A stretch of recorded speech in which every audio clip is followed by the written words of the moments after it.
আসসালামু আলাইকুম। ওয়েলকাম জানাচ্ছি সম্পূর্ণ নতুন একটি রেসিপি দেখার জন্য।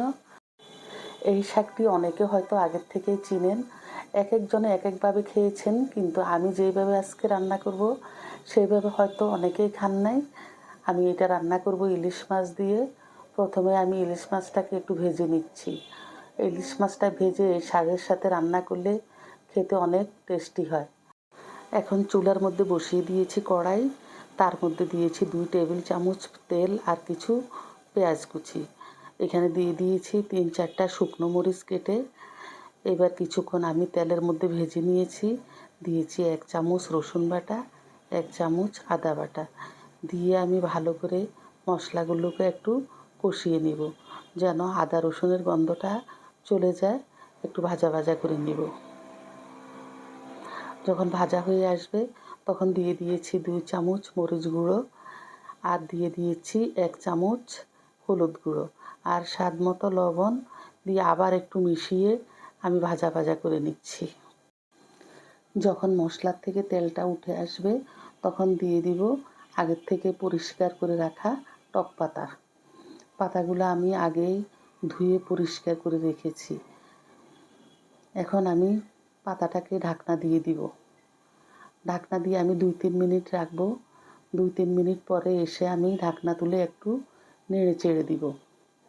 ভালোভাবে নেড়ে দিব যেন মশলাগুলা পাতার সাথে ভালোভাবে মিশে যায়। 10 মিনিটের জন্য আবার ঢাকনাটা দিয়ে দিব। 10 মিনিট পরে ফিরে এসে দেখতেই পাচ্ছেন কি সুন্দর শাকটা গলে একদম অর্ধেক হয়ে গিয়েছে। এখন আমি দিয়ে দিচ্ছি 1 চামচ জিরে গুঁড়ো আর 1 চামচ পাঁচফোড়ন গুঁড়ো দিয়ে ভালোভাবে শাকের সাথে মিশিয়ে নিব। শাকটা অনেকটাই নরম হয়ে আসছে। আমি ভালোভাবে খুন্তি দিয়ে পাতাটাকে ভেঙে মশলার সাথে মিশিয়ে দিয়েছি। এখন দিয়ে দিচ্ছি আগের থেকে ভেজে রাখা ইলিশ মাছ। এখন দিয়ে দিচ্ছি সামান্য পরিমাণে পানি।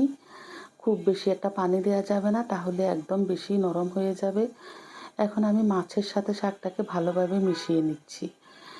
এইভাবে ভালোভাবে মিশিয়ে কিছুক্ষণ ঢাকনা দিয়ে আমি রান্না করব। প্রায় 5 মিনিটের মতো আমি রান্না করেছি ঢাকনা দিয়ে। এখন আরেকবার ভালোভাবে মিশিয়ে দিয়ে দিব আমি ধনেপাতা। ধনেপাতা যে কোনো তরকারির সাথে দিলে তরকারির স্বাদটা দ্বিগুণ বেড়ে যায়, এটা সবাই জানেন। আবার সব তরকারির সাথে না, কিছু কিছু তরকারির সাথে ধনেপাতাটা দিতেই হয়। রান্নাটা একদম কমপ্লিট। এইভাবে ইলিশ মাছ দিয়ে এই টক পাতাটা খেয়ে দেখবেন কতটা মজা লাগে। সবাই ভালো থাকবেন। আল্লাহ হাফেজ।